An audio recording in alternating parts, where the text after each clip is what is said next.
Hello दोस्तों, आप लोगों का फिर से स्वागत है मेरे चैनल में।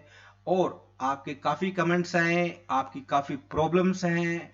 जो ये नोटिस आया है, जो आपका रिजल्ट आया है, इसकी जो लैंग्वेज है काफ़ी कंफ्यूज कर रही है आप लोगों को। और डेफिनेटली कर रही है, क्योंकि इसमें जो डिटेल दी गई हैं वो साफ साफ मतलब लिखी नहीं है। तो इस रिगार्डिंग मैंने भी काफ़ी इस पर स्टडी की है, और मैंने खुद हाई कोर्ट में खुद फ़ोन किया है, उनसे डिस्कस किया है इस रिगार्डिंग। और आपका जो पूरा जो प्रॉब्लम्स है उसका सॉल्यूशन मैं लेके आया हूँ, और मैंने आपके कमेंट्स के माध्यम से भी मैंने आपके आंसर देने की कोशिश की है। तो जिन भाइयों ने अभी तक मेरी वीडियो नहीं देखी है और जो देखने वाले हैं, उनके लिए एक रिक्वेस्ट है कि अगर आप वीडियो देख रहे हैं तो पहले तो देखें आप पूरी। क्योंकि अगर आप पूरी वीडियो नहीं देखेंगे दोस्तों, तो आपको इन्फॉर्मेशन भी अधूरी मिलने वाली है। तो पहले आप लोगों से सबसे रिक्वेस्ट है दोस्तों कि आप वीडियो देखें पूरे।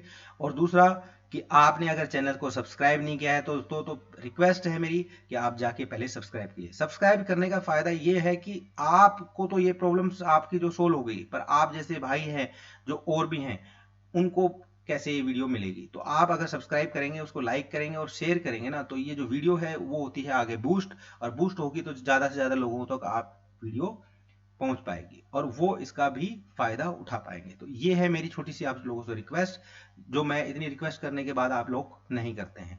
तो चलते हैं विदाउट एनी डिले, और हमारे क्या जो क्वेश्चंस हैं, क्या हमारे डाउट्स हैं, वो हम क्लियर करेंगे स्टेप बाय स्टेप। अगर आपने दोस्तों रिजल्ट नहीं देखा है तो आपको बता देता हूं, रिजल्ट इस तरह से दिया हुआ है इन्होंने कि नॉन टीएसपी की जर्नल का पहले रोल नंबर दे रखा है 103 या 110 एक तक आपको रोल नंबर ही आपके हैं। उसके बाद आपका स्टार्ट हो जाता है मेरिट। तो आप अपनी मेरिट है ना, मेन तो आपको मेरिट वाला देखना है, अपना जो रिजल्ट है आप ये देखेंगे कि आप नीचे जब जाएंगे दोस्तों, तो ये देखिए आपका जो स्टार्ट हो जाता है ये ऊपर से। मैं आपको बता देता हूँ एक पेज, काफ़ी दोस्तों ने तो देख लिया होगा, और काफ़ी दोस्त अगर कंफ्यूज हैं कि मेरिट कहाँ है, तो आपको मैं बता देना चाहता हूँ। थोड़ा और ऊपर चलते हैं, और ये चलते हैं आप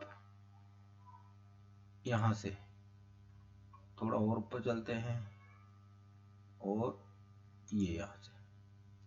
तो ये पूरा रोल नंबर के हिसाब से दे रखा है, कैटेगरीज के हिसाब से दे रखा है, और जो ब्लॉक्स के हिसाब से रिजल्ट आपका दिया हुआ है। यहाँ दिया हुआ है आपका मेरिट के हिसाब से दोस्तों। तो जो दोस्त कंफ्यूज हैं, यहाँ से अपना मेरिट देख सकते हैं, कितना आपका स्पीड में टेस्ट जो है उसमें आपका जो मार्क्स आया है, एफिशिएंसी में कितना मार्क्स आया है, दैट्स इट।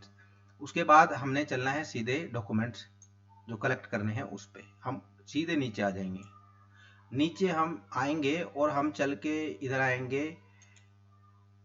थोड़ा सा ये डिले कर रहा है, इधर आते हैं, थोड़ा ऊपर चलते हैं, और हम जो थर्ड पार्ट है इसका मेन जो पार्ट है वो यहाँ से स्टार्ट होता है दोस्तों, जहाँ आपको कंफ्यूज कर रहा है बहुत ज़्यादा, और डेफिनेट कर रहा है। तो यहाँ आपका डेट दे रखा है, और यहाँ आपका जो एग्ज़ाम, जहाँ आपने अपने डॉक्यूमेंट वेरिफिकेशन कर रहे हैं, सॉरी एग्ज़ाम बोला मैंने आपको। तो जहाँ आपने अपने ये जो लिखा हुआ है, जहाँ आपके डॉक्यूमेंट वेरिफिकेशन होने हैं, वो आपको डेट दे रखी है कब से कब तक ये प्रोग्राम चलने वाला है, और ये डेट के हिसाब से और आपकी जो मेरिट के हिसाब से यहाँ सब कुछ दिया हुआ है कि किसका कब है और कितने बजे से स्टार्ट है। तो आप अब आना है हमने नीचे, यहाँ से हमारी जानकारी जो होती है स्टार्ट। ठीक है, तो स्टेप बाय स्टेप हम देखेंगे, समझेंगे, अच्छे से समझेंगे। उसके बाद भी अगर आपके कमेंट्स आते हैं तो मैं डेफिनेटली आपके जो आंसर्स हैं उनको देने की पूरी कोशिश करूंगा। तो चलते हैं दोस्तों, यहाँ लिखा हुआ है मेरे दोस्तों कि आपको जो आपके डॉक्यूमेंट्स हैं, जो आपके एकेडमिक डॉक्यूमेंट्स हैं, आपके डोमिसाइल है, आपके जो कास्ट सर्टिफिकेट है, और जो आप ईडब्ल्यूएस से, तो ईडब्ल्यूएस जर्नल है, जर्नल से, तो ये जो डॉक्यूमेंट्स हैं ये आपने ओरिजिनल पहले एक बार स्टेप बाय स्टेप उनको रख लेना है, समझ लेना है कि क्या क्या क्या डॉक्यूमेंट्स हैं। अब हमने क्या करना है, बर्थ सर्टिफिकेट, जिनका बर्थ सर्टिफिकेट है वो अपना बर्थ सर्टिफिकेट भी रख सकते हैं। जो अपना 10th और 12th का जो मार्कशीट है जिसमें डेट ऑफ बर्थ लिखी हुई होती है, तो वो भी आपका बर्थ सर्टिफिकेट से चल जाएगा। नीचे आते हैं सर्टिफिकेट फॉर एजुकेशन क्वालिफिकेशन। जितनी भी आपकी क्वालिफिकेशन से रिलेटेड जो आपकी हैं, आपने अपनी मार्कशीट 10, 12th, ग्रेजुएशन की आपने पूरी रखनी है। ठीक है, अपनी डिग्री है पूरा आपने रख लेना है पहले अच्छे से, और पहले सेट बनाओगे, उसकी बाद तो आपने फोटोकॉपी करवानी है। तो फिर हम आते हैं ओबीसी।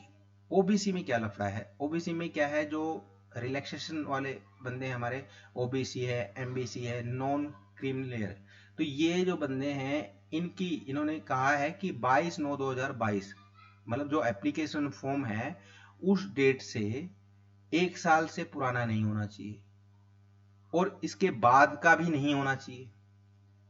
समझ रहे हो कि मतलब आपका 22/9/2022 से 1 साल से पुराना आपका जो ओबीसी सर्टिफिकेट है दोस्तों, वो नहीं होना चाहिए। साफ साफ क्लियर कह देता हूं। और 22/9/2022 के बाद भी अगर आपने बनवाया है तो वो चलेगा, या 22/9/2022 को बनवा दिया तो भी चलेगा, उसके बाद का नहीं चलेगा। और उससे पहले है तो वो 1 साल पुराना नहीं होना चाहिए। नीचे है ओबीसी एमबीसी, इस पे जो लिखा हुआ है, इसमें लिखा हुआ है कि 22/9 ऐसे कैंडिडेट जिनका 22/9/2019 से लेकर 21/9/2021 के बीच में अगर किसी का जो ओबीसी सर्टिफिकेट बना हुआ है, तो उन्होंने क्या करना है कि जो ओबीसी सर्टिफिकेट है वो भी आपने लेके जाना है साथ में जब डॉक्यूमेंट वेरिफिकेशन करवाएंगे। एक उसके अलावा आपने एक एफिडेविट बनवाना है। आप जब तहसील में जाएंगे तो वहां आपका एफिडेविट वो लोग बना के दे देते हैं, और उस पर सिग्नेचर विग्नेचर करवा के आपको लाके उसके साथ रखना है डिटेल। ठीक है, तो नीचे आते हैं। अब यहाँ कन्फ्यूजन है, इन केस ऑफ ईडब्ल्यूएस, और जिनका ईडब्ल्यूएस बना हुआ है, income asset certificate required for seeking reservation, तो उनको क्या है, इनकम और एसेट सर्टिफिकेट बनवाना जरूरी है। अगर उनका जो सर्टिफिकेट, उन लोगों का सर्टिफिकेट जो बना हुआ है कब से कब तक का, 1/4/2022 से 22/9/2022 के बीच में अगर बना हुआ है, तो वो जो सर्टिफिकेट भी ले जाना है, और आपने इनकम जो प्रूफ है वो उसका रिलैक्सेशन के लिए आपने एक बनवाना है, इनकम और एसेट सर्टिफिकेट रिक्वायर्ड है उनको। ठीक है, तो आप लोगों के लिए बता देता हूं मैं अच्छे से। ठीक है, ये आप लोग समझ गए होंगे। अगर आपको कोई डाउट है तो कमेंट सेक्शन में भी आप जाके पूछ सकते हैं। अब आते हैं, in case income asset certificate issued between, जैसे आपने ओबीसी का देखा था सेम ऐसे ही है, 1/4/2020 और 31/3/2022 के बीच में अगर आपका बना हुआ है, तो आपने एक एफिडेविट बनवाना है सेम, वो आपका तहसील में जाके बन जाएगा, कोई टेंशन लेने की जरूरत नहीं है। तो आपने वो सर्टिफिकेट भी लेके जाना है और ये भी लेके जाना है, और उनकी एक 2 फोटो कॉपी जरूर करना है, ये भी याद रख लेना। फिर चलना है SC ST OBC MBC EWS certificate, as the case may be must not have been issued after the last date of submission of the application form.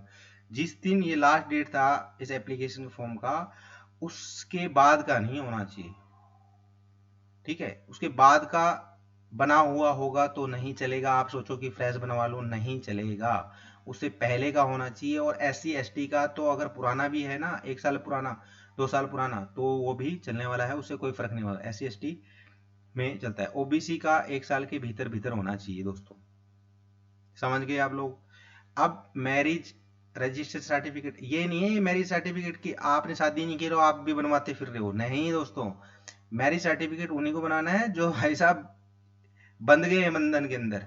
और अगर जिनका नहीं है मैरिज सर्टिफिकेट, तो उन्हें एक एफिडेविट बनवाना है, और जो आपके रिलेवेंट स्टेटस है, जैसे आपका जो कार्ड बना होगा शादी का, वेडिंग कार्ड होगा, तो वो भी उसके साथ लगा देना है। या एक फोटो होगी आपकी शादी की, तो आपने माला पहनाते हुए इस तरह से फेरे लेते हुए, तो इस तरह जैसे साफ फोटो हो वो आपने साथ में उसके लगा देनी है एफिडेविट के साथ। ठीक है, अब आप नीचे आते हैं, affidavit regarding number of children with date of birth thereof and declaration of not having more than one spouse living and not accept dowry in marriage. ये कह रहे हैं कि भैया अगर आपने शादी करी है, ठीक है, तो आपने एक एफिडेविट बनवाना है कि आपके कितने बच्चे हैं। ठीक है, और अगर आपकी जो बीबी हैं एक है एक से ज्यादा है, और आपसे ये पूछ रहे हैं कि आपने दहेज लिया था शादी में, तो जिसने दहेज लिया वो क्या बताएगा, मुझे तो ये समझ में नहीं आ रहा। ठीक है, तो आप अगर ऐसा है तो आपने एक एफिडेविट बनवाना है दोस्तों, और एफिडेविट बनवा के आप लोगों ने लिखना है कि भैया मैं, मेरे इतने बच्चे हैं, ये हैं वो हैं। तो ये उनको बनवाना है जिनकी शादी हो रखी है भाई। ये एफिडेविट तो वही बनवाएंगे ना जिनकी चिल्ड्रन है, जिनकी चिल्ड्रन नहीं है वो एफिडेविट क्यों बनवाएंगे। वैसे तो आप लोगों के लिए बनाना है कि affidavit regarding number of with date. ठीक है, तो इसमें भी इन्होंने एक कंफ्यूजन इधर बहुत जबरदस्त डाला हुआ है, पर ये अभी आपका क्लियर है कि जो एफिडेविट है आप लोगों ने भी बनवा लेना है, क्योंकि children with date of birth there for and declaration, मतलब आपने लिखना है कि भाई ये एफिडेविट है, मेरे नाम है, मेरी शादी नहीं हुई, मेरा कोई बच्चा नहीं है इस डेट तक, तो आपने इस तरह से लिख देना है। और नीचे आते हैं हम, डॉक्यूमेंट्स रिलेटिंग टू डाइवोर्स। जो वुमेन्स डाइवोर्सी हैं, जो विडो हैं, उनके लिए ये है कि अगर विडो वुमन है तो उनके जो हस्बैंड का डेथ सर्टिफिकेट है वो लगाना होगा, और जो डाइवोर्सी हैं, जो कोर्ट से डिग्री मिलती है, जो सर्टिफिकेट मिलता है, ठीक है, जजमेंट का, वो उन्हें लगाना है। फिर हम नीचे आते हैं, सर्टिफिकेट रिलेटिंग और डिसेबिलिटी। जो डिसेबल्ड पर्सन हैं उनको जो सर्टिफिकेट मिलता है, बनवाते हैं, वो आपने लगाना है। Proof of document regarding ex serviceman, ex serviceman को पता है तो अपना डॉक्यूमेंट्स हैं वो आप लगा पाएंगे। Proof of document certificate regarding outstanding sports, sports वाले अपने सर्टिफिकेट लगाएंगे, उनको भी अच्छे से पता है। एनओसी, एनओसी का भी लोगों को पता है, जो गवर्नमेंट में कहीं काम कर रहे हैं, जिला परिषद में काम कर रहे हैं, पीयूसी में काम कर रहे हैं, तो वो उनका एनओसी बनता है, नोट ऑब्जेक्शन सर्टिफिकेट, तो वो बना लेंगे अपना और लगा देंगे। ठीक है, नीचे आते हैं कि certificate affidavit regarding disqualification for appointment, मतलब कहने का मतलब ये है कि भैया कभी आपका केस चल रहा हो कहीं, या किसी केस में आपका नाम डाल दिया हो, या किसी पेपर में आपको क्या नाम है पनिश किया हो, किसी तरह का भी आप पे इल्जाम लगा रखा हो ना भाई साहब, ठीक है, या आपके क्या नाम है 2 बच्चे से ज्यादा बच्चे हों, ठीक है, तो ऐसे जो बंदे हैं, ठीक है, या साफ साफ लिखा हुआ है, आप लोग पढ़ लीजिएगा, बिल्कुल साफ है, इसमें कोई दिक्कत नहीं है कि किसी का केस चल रहा है, किसी ने क्या नाम है परमानेंट किसी में उसको एग्जाम में डिस्क्वालीफाइड किया हुआ है, तो ऐसों को क्या है कि एक एफिडेविट बनवाना होगा रिगार्डिंग इसके, कि भैया ऐसे ऐसे चल रहा है, या किसी का मुकदमा चल रहा है तो उसने बताना है कि भैया मेरा नाम इस मुकदमे में डाला हुआ है और ऐसे ऐसे केस चल रहा है, मैं तो साफ सुथरा आदमी हूँ और ये जबरदस्ती का लगा रहा है, पर आपने वो डिटेल देनी है, क्योंकि इन फ्यूचर अगर कोई केस में आप साबित हो गए कि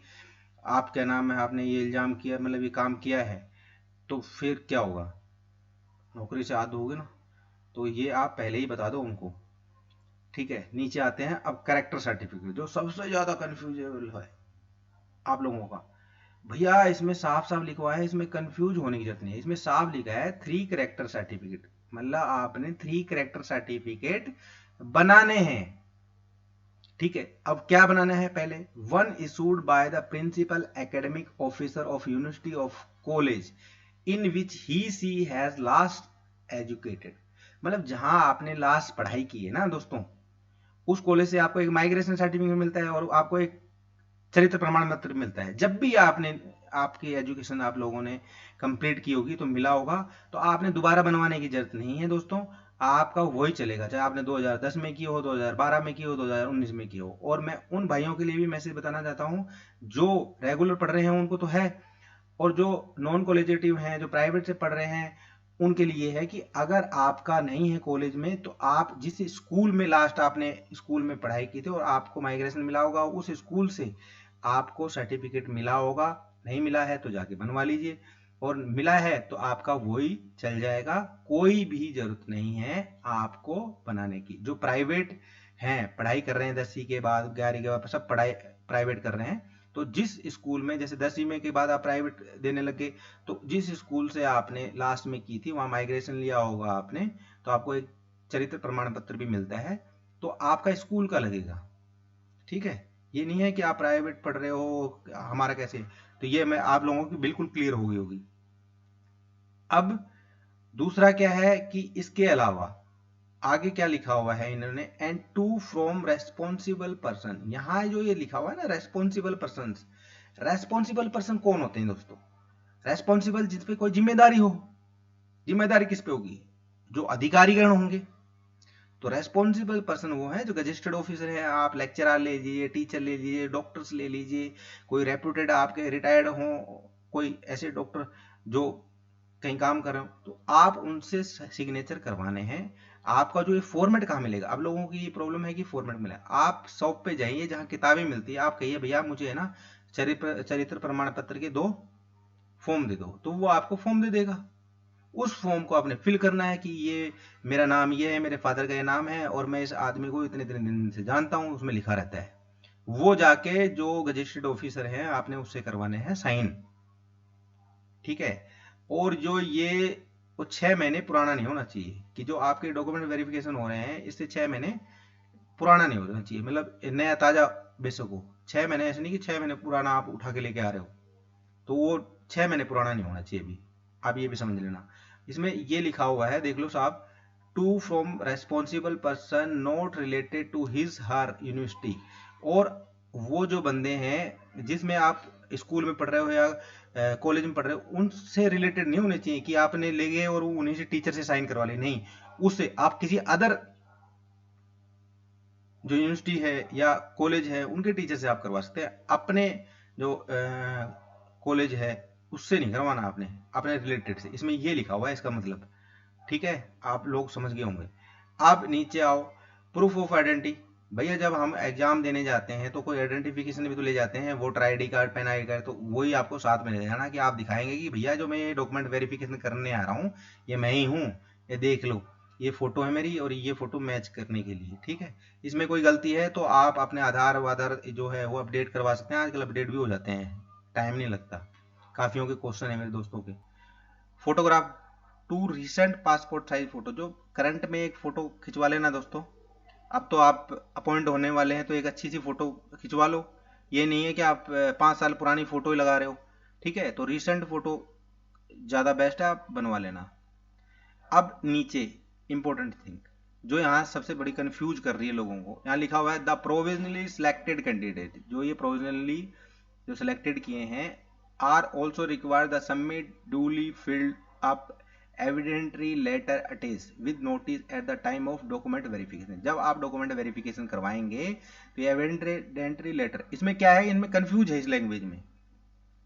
इसमें क्या है कि जो एविडेंटरी लेटर होता है ना दोस्तों, वो एक क्या होता है कि एक आपने एप्लीकेशन लिखी, एप्लीकेशन लिखने के बाद आप उसमें लिख रहे हो कि भाई मेरा नाम ये है और मैं डॉक्यूमेंट वेरिफिकेशन के लिए आया हूँ, ये निर्धारित है। इसका मतलब ये भी निकलता है। पर ये मैंने क्लियर कर लिया है। क्लियर ये है कि दोस्तों जब आप नीचे आएंगे ना, नीचे तो नीचे जब आएंगे तो आप देखेंगे ये जो फॉर्मेट दिया हुआ है, देखो यहाँ तस्दीक फॉर्म, गवाह पत्र, ये वाला जो फॉर्म है ना ये आपने करवाना है प्रिंट। ठीक है। अब इसमें क्या है कि 2 मिस्टेक हैं। एक तो ये पुत्र लिखा हुआ है और यहाँ क्या नाम है लड़कियों के लिए पुत्री नहीं लिखा हुआ, और यहाँ लिखा हुआ है जोधपुर। ठीक है। तो इसका 2 तरीका है। अगर आप इसको प्रिंट करवा लेना तो कोई दिक्कत नहीं है, प्रिंट निकलवा लो इसके। आपने 2 प्रिंट एक प्रिंट निकलवा लिया तो ये जो जोधपुर है इसको क्रॉस कर दो यहाँ से, और यहाँ पुत्र लिखा है यहाँ ऐसे ओब्लिक करके यहाँ पुत्री लिख दो। क्या दिक्कत आ रही है? ठीक है। और इसको फिल करके, और जो भी आपके आस पड़ोस में जो प्रतिष्ठित लोग हैं, जो जिम्मेदार लोग हैं, जो आपको जानते हैं, उनको आप उनसे यह अटेस्टेड करवा लो, या आप किसी गजेटेड ऑफिसर से भी अटेस्टेड करवा लेते हो, ज़्यादा बढ़िया है। ठीक है। तो आप लोगों का ये जो सॉल्यूशन है वो भी हो गया होगा। ठीक है। तो उसके बाद जो नीचे है नोट्स। अब ये नोट्स है ना दोस्तों, ये candidate are direct to wear, ये तो पूरा लिखा हुआ है कि आपने मास्क पहन के जाना है, आपने सभी डॉक्यूमेंट्स लेके जाने हैं अपने ओरिजिनल। ठीक है। अगर नहीं ले जाओगे तो भैया आपको रिजेक्ट कर दिया जाएगा। साफ साफ लिखा हुआ है, कोई आपकी रिक्वेस्ट नहीं मानी जाएगी। अलग से आपको कोई मौका नहीं दिया जाएगा कि आपको दोबारा से बुलाया जाए कि अब नहीं लाए तो भाई तुम दोबारा आ जाना। नहीं, ऐसा कुछ भी नहीं होने वाला दोस्तों आप लोगों के साथ। इसमें साफ साफ लिखा है, तो चांसेज हैं कि रिजेक्ट होने के। इसलिए अपने डॉक्यूमेंट्स को आज से ही कर लो तैयार। अब वहां जाके कोई बकवासगिरी करी, ठीक है, बदतमीजी करी, तो भी डिस्क्वालीफाइड कर दिया जाएगा। कोई आपको किराया भाड़ा नहीं मिलने वाला। ठीक है। आपने अपना किराया भाड़ा खाना पीना आपने खुद ही करना है। उसके बाद आप जो उनके जमाई बन जाओगे, जब जाके फिर जो मिलेगा मिलेगा।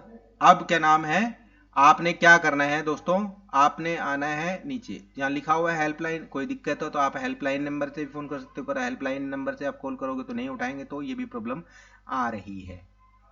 तो अब डिस्कस करते हैं हम कि जो डॉक्यूमेंट्स हैं आप लोगों के, जो डॉक्यूमेंट्स हैं वो क्या क्या रखने हैं। तो जो भी आपके डॉक्यूमेंट्स हैं जो मैंने अभी बताए हैं, कि आपके एजुकेशन क्वालिफिकेशन है, आपके डोमिसाइल है, ठीक है, आपके जो बोनीफाइड है, बोनीफाइड मतलब आपका निवास प्रमाण पत्र, ठीक है। तो निवास प्रमाण पत्र आपका बना हुआ है ना, निवास प्रमाण पत्र बनता है एक बार, पर कई बार क्या होता है कि हमारे वार्ड्स चेंज हो जाते हैं, हमारा एड्रेस का जो जो नाम होता है वो भी कई बार चेंज हो जाते हैं। तो अगर इस तरह से अगर होते हैं तो हमें क्या है, हमें टाइम से अपना जो निवास प्रमाण पत्र है वो अपडेट करवा लेना चाहिए, ठीक है। ये आपकी नॉलेज के लिए मैं बता रहा हूँ, ठीक है। तो निवास प्रमाण पत्र एक बार बनता है ओबीसी और इनका और सबका, और पर जो ओबीसी का जो सर्टिफिकेट है वो रिन्यूअल होता है, एक साल से पुराना नहीं होना चाहिए, कई जगह 6 महीने का भी मांगते हूँ। और SC ST का तो चलता ही लाइफ टाइम है, तो उनको कोई दिक्कत ही नहीं है। तो आप ये बता देता हूँ कि आपने जो डॉक्यूमेंट्स हैं, इन सभी डॉक्यूमेंट्स को ओरिजिनल करने हैं। जो एफिडेविट बनवाने हैं, एफिडेविट की आप 2 कॉपी कर लेना। करने में 2 कॉपी करवाने में क्या जा रहा है, करवाओ, अपने सेल्फ एटेस्टेड रखो और एक ओरिजिनल साथ में रखना, क्योंकि ओरिजिनल ही जमा होने वाली है, एफिडेविट तो आपको देने वाले हैं नहीं। तो आप या तो 1 कॉपी करवा लो, एक आप जो एक सेट में रख लेना, एक उसमें रख लेना, 2 कॉपी करवा लेना, कोई दिक्कत नहीं है, सेल्फ अटेस्टेड कर देना, कोई प्रॉब्लम नहीं है। 2 एफिडेविट नहीं बनवाने हैं आपने, कहीं 2 एफिडेविट बनवा के ले आओ कि 50-50 रुपए के 2 बनवा लिए, बनवा लेते तो बहुत अच्छी बात है यार, पैसे हैं तो आपके लोगों के पास, ठीक है। तो आप लोग समझ गए होंगे। तो आपने क्या करना है कि सब कंप्लीट जो डॉक्यूमेंट्स हैं जो मैंने आपको बताए हैं अपने इकट्ठे करने हैं दोस्तों, उनकी फोटोकॉपी करवानी है। आप जो आपके करेक्टर सर्टिफिकेट हैं उनकी मत करवा लेना, करेक्टर सर्टिफिकेट उसी की करवानी है जो आपको स्कूल से मिला हुआ है, ठीक है। और वो वहाँ जमा मत कर देना आप, वो करेक्टर सर्टिफिकेट आपको उसकी फोटो करनी है जो स्कूल से आपको मिला हुआ है, फोटो करके आपने सेल्फ अटेस्टेड करना है और दोनों सेट में एक एक कॉपी रख देनी है। और जो ओरिजिनल है वो ओरिजिनल वाले डॉक्यूमेंट में जचा के रख देना है, ठीक है। 10वीं 12वीं ऐसे रखने हैं डॉक्यूमेंट्स को, ठीक है, step by step, seniority wise, समझ गए। उसके बाद आपने सेट बना लेना है। सेट बनाने के बाद आपने जो है जो फोटोकॉपी है वो सेल्फ अटेस्टेड करनी है, साफ साफ बता रहा हूं मैं, सेल्फ अटेस्टेड करनी है, ठीक है। तो आपने कोई टेंशन लेने की जरूरत नहीं है, आपने जो डॉक्यूमेंट्स हैं वो सेल्फ अटेस्टेड करने हैं। और जो नीचे ये जो दिया हुआ है ये गवाह का है, जो करेक्टर सर्टिफिकेट है वो अलग 2 बनाने हैं, आपको दुकान से वो मिल जाएंगे फॉर्मेट, ये फॉर्मेट है आपने गवाह के हैं, ये भी साथ में लगाना है, ठीक है, विद नोट, है ना, जैसे वो लिखा हुआ है उसमें। तो दोस्तों आपने ये कर लेना है। और आई थिंक मैंने जो आपकी क्वेरी हैं उनको पूरा सोल्व करने की कोशिश की है। फिर भी अगर कहीं मेरे से रह गई हैं तो आप मेरे कमेंट सेक्शन में जाके मुझसे पूछ सकते हो, मुझे बिल्कुल भी वो नहीं होता, आप कभी भी 24 घंटे में कभी करो। मेरी ये उद्देश्य रहता है कि मैं आपकी जो क्वेश्चंस हैं उनको मैं सोल्व कर पाऊँ। तो दोस्तों एक लाइक बनता है, और सब्सक्राइब नहीं किया है तो अपने भाई का चैनल सब्सक्राइब करें, लाइक करें और शेयर करें। तो एक चीज़ और बता देता हूँ इस चीज़ में कि जो भाई जनरल में है तो उनका जो जनरल है उनका रेजिडेंट वाला बनता है, उनका जो कास्ट सर्टिफिकेट नहीं होता, कास्ट सर्टिफिकेट उन्हीं का होता है जैसे EWS बनवाने हैं तो, ठीक है। तो उसके बाद भी कोई कंफ्यूजन है आपको तो आप मेरे कमेंट सेक्शन में जाके पूछ सकते हैं। और हाँ, जो भाई और बहन ये कह रहे हैं कि हम पुलिस वेरिफिकेशन करवा लें, ये करवा लें, भाई किसी को कहीं जाने की जरूरत नहीं है, कोई पुलिस वेरिफिकेशन नहीं है। दो जाके दुकान से कागज लेके आओ, चरित्र प्रमाण पत्र के, लिखो, उस पर साइन करो, करवाओ गजेस्टेड ऑफिसर से। कौन कह रहा है आपको पुलिस वेरिफिकेशन लाओ और तहसीलदार से ये करवाओ, कुछ नहीं करवाना आप लोगों ने, समझ गए होंगे आई थिंक। फिर भी कोई दिक्कत है कमेंट सेक्शन में आ जाइए, मिलते हैं। और मुझे अगर लगा कि एक नई वीडियो बनानी चाहिए तो मैं डेफिनेटली आप लोगों के लिए बना दूंगा। कोई कन्फ्यूजन अगर मेरी तरफ से कोई चीज़ रह गई हो तो आप बताइएगा, मैं आपके कमेंट सेक्शन में पूरा सोल्व कर दूंगा, ठीक है। तो दोस्तों मिलते हैं नेक्स्ट वीडियो में।